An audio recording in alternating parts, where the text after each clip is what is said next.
كوينز، يا رب تكونوا بخير. النهارده طبعا هحل معاكم وهكتشف يعني المكان اللي مفتوح اخر تحديث خالص، اللي هو التحديث الجديد يعتبر. فطبعا زي ما انتم شايفين ده المكان وشكله حلو قوي، وده من بره شكله اهو اللي هو المبنى الصغير قوي ده. ف برضو ليه 12 لغز، ممكن نحل منهم شوية النهاردة وبكرة او الايام اللي جاية ان شاء الله، الفيديو اللي جاي مثلا او حاجات كده نحل لكم الباقي. بس المهم لو عجبكم الفيديو يا ريت تعملوا لايك وشير وسبسكرايب. طبعا اول سر اللي هو المفتاح اللي انا شليه ده هتفتحوا بيه الخزنة الاولى دي. طبعا انا حليته ومش هيديني الكوينز عشان انا حليته قبل ما يعني للاسف حليته قبل ما اصور. هو اول ما هتحطوه في ايد البنت دي هيدوكم المفروض الكوينز، بس انا الصراحة اخدت الكوينز دي فمش هيديهاني. فالمهم يلا نروح نكتشف المكان من جوه. انا هتشوفوا حتة صغيرة قوي دي، هي دي برضو يعني من احد الالغاز. طبعا هنوديها برضو لنفس المكان اللي احنا عملناه، هنفتح بيه ده. طبعا دي علبة حلويات باين عليها ليها سر تاني خالص، هي تقريبا مش بتاعت، ممكن نوزعها على حد، لا مش بتاعته. بصوا يعني انا معرفش الاسرار قوي، لسه بكتشفها معاكم. نديها للولد ده كده، برضو مش بتاعته. طب ممكن نسيبها على جنب او ممكن نطلع السلم نلاقي حد صاحب العلبة. ادينا طلعنا. البنت دي برضو مش بتاعتها. الولد طيب او اي حد طيب، زي ما انتم شايفين في دوناتس هنا. شكلها كتكوت قوي. الدوناتس اهي وريتها لكم. وبرضو تقريبا الظرف البنت اللي شعرها احمر ليه سر هو كمان، والبنت دي هي كمان ليها سر تقريبا، بس برضو مش بتاعهم. بصوا يعني تقريبا يعني لسه ما لقيناش حاجة يعني. فممكن ايه ده؟ جلو؟ ممكن يكون جلو بيعمل ايه يا ترى؟ يلا ننزل طيب نشوف. في سر كمان عايزة اجربه معاكم، ممكن ما يشتغلش، هشغله يعني كده لسه في يعني هنعمل اجزاء تانية نكمل فيها الالغاز لو ما كملناهاش كلها. طبعا هنجيب البنت دي كده معانا طبعا، والمفروض نمسكها كتاب من دول وتقراه. اول واحدة هنخلي البنت دي تقراه، تاني حاجة انا اقراه، بس افضل يعني ان احنا نديها للبنت الاول اللي هي دي وهي تقراه، وبعدين انا واقراه برضه. قريته اهو، ما حصلش حاجة، عادي ممكن اكتشف لكم الاسرار تاني. فيلا ننزل تحت تاني او ممكن نجرب الانوار اللي احنا عملناها دي، هنشوف. بصوا دخلنا جوه شوية هنلاقي الحاجات دي. بص انا الصراحة عطشانة قوي فهجيب عصير. طبعا العصير اهو هنا يعني، فناخد كده نطلب عصير. يلا اهو جبناه. طعمه برتقال الصراحة بقى. هما جايبين صناديق فرز فاحنا لازم نرميه في الصندوق ده. يلا ننزل تحت يمكن نلاقي اسرار تاني نحلها. بصوا انا يعني هحاول تاني مع العلبة دي. نزلنا اهو، فطبعا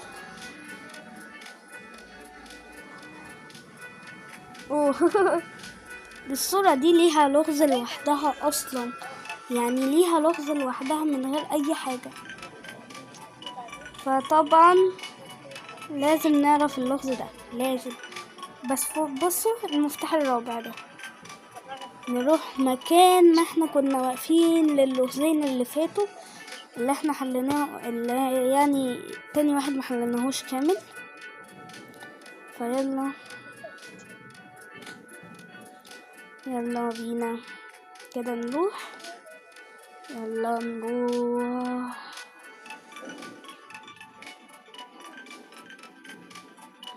نفتح بقى الرابع ده، تقريبا هو هيدينا اوه بصوا بقى، اول ما فتحنا العلبة يعني ادانا الهدية من غير ما نديها لحد، يعني والله العظيم لغز سهل جدا. بس لو لقيتوا المفتاح، اهم حاجة في اللغز ده المفتاح. نشيل بقى المكان الغريب ده وناخد الهدية بتاعتنا.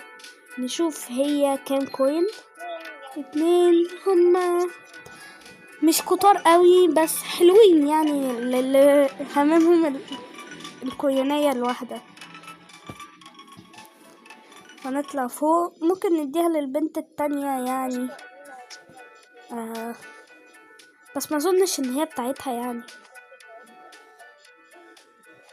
طبعا نلبسهولها، شكله حلو عليها بس هو مش بتاعها باين عليه. فنلبس لها البيجامة بتاعت او مش البيجامة يعني اليونيفورم. فنجرب بقى ده.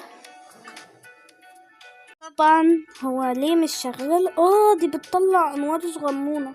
تعالوا نعمل مثلا الشكل ده. واو، لو فردناه ممكن يطلع فوق. واو، ده بيطير لوحده. يعني الصراحة فاجئني اللغز ده. نجرب الشكل اللي بعده، حلو برضو. حلو لو كنت في حفلة، يعني في الحفلة بتاعت بيت الشجرة. حلو. ده دي كتب. واو، حلوة بصراحة، حلوة قوي. ننزل كله كده عشان نشوف الكتب كويس. اخر واحدة تقريبا او قبل الاخيرة نطلع منها كده. دي بقى لو في ماتش اللي هو كرة الرugby. دي بقى دي هتلاقيها للنجاح او حاجة كده، مش انا اقول. دي تزينوها لما يكون معاكم يعني في مثلا حفلة نجاح. طبعا انا حاسة بصوا ده جاب لنا برضو علامة اللغز. ناخد البنت دي معانا كده.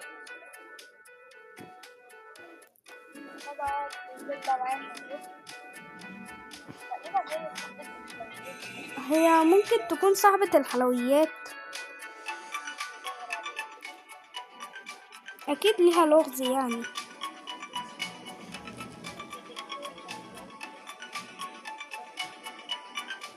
بصوا طبعا حلو. فبصوا كده نجرب دي. ندور بقى على لغز كمان.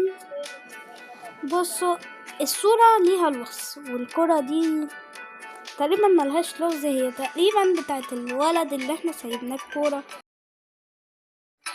طبعا هنلعب الولد كده، ولما نلعبه المفروض انا امسك المضرب اللي هو ما كانش ماسكه يعني من الاحترام، وهو يمسك مضربه. يلا اهو، يلا يا ولد. لا ما تضربش كده بقى، بلاش استعباط. اهو.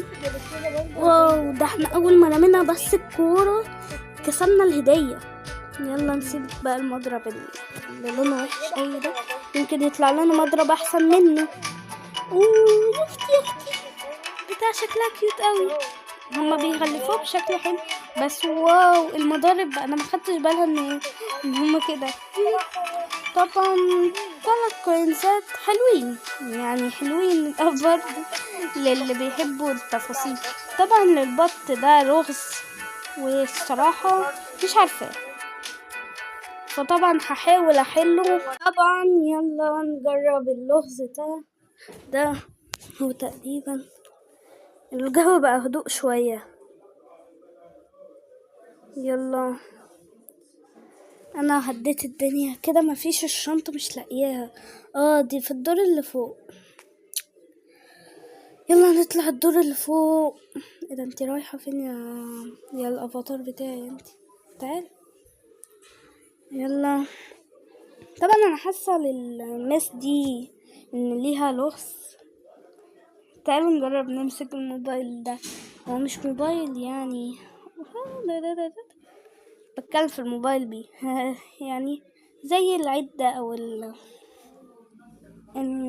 التليفون الارضي. ماشي يلا نطلع الدور اللي فوق. طبعا يعني معرفتش هحل. طبعا احنا المفروض هنحل اللغز بتاع الصورة، فطبعا هنروح بالنودلز دي للأربع عيال دول. هما بس 3 اللي كانوا بياكلوا في الصورة، فاحنا هنأكل 3. طبعا اهو المفروض ده. بصوا ده تقريبا يعني مشكلة في اللعبة او في الموضوع. يعني المفروض تمسكوهم بالايد التانية اللي هما اللي ماسكين بيها العصاية، منها هي بتاكل الهوا تقريبا او حاجة كده. المهم المفروض نشيل العصاية من ايده دي ونفتح كده. ايه ده، وانا كل ده بتحكم بالبنت دي؟ مهم اهو. نجيب للبنت بقى اللي بتاكل دي، اللي بتاكل الهوا اللي احنا موقفينها تاكل الهوا دي كده. نجيب لها من اللي زيهم، نجيب لها اندومي من اللي انا ماسكاه، قصدي نودلز. يعني هو اندومي او نودلز مش هيفرقوا من بعض كتير، بس طبعا احنا ما نمسكناهاش زي ما انا عماله امسكها لها كده. احنا نمسك العصايه في الايد التانية. هم تقريبا كلهم يعني شطلويين، فطبعا نمسكها لهم كده. وانا حاسه احساسي بيقول لي ان اول ما هنمسك الولد ده بس الاندومي هناخد الهديه، فيلا نمسكها له خلاص بقى. حسب، ممكن اول ما نمسكها له. بصوا مش انا قلت والله العظيم كنت عارفه ان ده هيحصل. انا احساسي لا يخطئ. لا طبعا في الاسرار العجيبه. طبعا ايه ده، ما بتفتحش لوحدها باين عليها او حاجه كده، فاما افتحها انا 5. اتفاجئتونا بقى بطل واللي اتفاجئتونا. طبعا بصوا احنا هندخل في قائمة اللي انتم بنجيبوا منها الشخصيات. بصوا احنا خلينا بس الحاجات دي خلينا. بصوا انا حاسة يعني ان احنا لازم نعمل الباقي، بس انا اصلا كان هدفي من الفيديو ده اني اوريكم شوية الغاز، والالغاز التانية يعني هنحلهم المرة الجاية، عشان يعني انا كنت يعني المرة الجاية ان شاء الله هعرف الغاز اكتر، وان شاء الله اخلص لكم الالغاز فيها. طبعا انا حاسة ترتيب المفاتيح ليه يعني ليه حاجة لوحده اصلا. يعني انا مش لاقيه المفتاح الرابع التالت قصدي. احنا لقينا الرابع والاول والتاني، التالت معرفش مخبيينه فين، في مكان صعب قوي. فبصوا احنا نغير كل الاماكن دي، يمكن نلاقي اللي هو اللي احنا بندور عليه ده. طبعا احنا يعني حليت معاكم 4 الغاز بس اللي يعني عرفت احلهم، وطبعا ان شاء الله يعني اكرر تاني في برضو في الموضوع اللي هو الالغاز دي. مش هسيبكم تايهين ان شاء الله. فالمهم لو عجبكم الفيديو ياريت تعملوا لايك وشير وسبسكرايب. ايه ده، هو انا مكملتش كلامي. احنا اكتشفنا حاجة روعة. يعني بصوا اللي انا متعودة عليه ان يعني اللي بيتباعوا في ماكينة الاكل ما بيبقوش مفتوحين كده وبيخروا عصير، فبرضو يعني حاجات يعني في الجامعة حلوة قوي. طبعا اما نكمل كلامنا المهم يعني لو عجبكم الفيديو ياريت تعملوا لايك وشير وسبسكرايب، وطبعا ان شاء الله يعني هنزل لكم الغاز اكتر زي اللي هو جيم داي. وطبعا احنا حلنا 4 الغاز بس، يعني 4 الغاز بس ان شاء الله هنحل التاني يعني الالغاز التانية. وطبعا يعني الالغاز الجاية هتبقى حماسية وهنعرف كل الالغاز ان شاء الله، وان شاء الله اقابلكم في فيديوهات جاية يا كوينز. وطبعا هتلاقوني برضو يعني منزله لكم الفيديو ده، وطبعا يعني الفيديوهات الجاية ان شاء الله هحل معاكم الغاز اكتر، وممكن يعني في فيديو واحد احل لكم كل الغاز الجزء اللي احنا حليناه. اذا باي باي.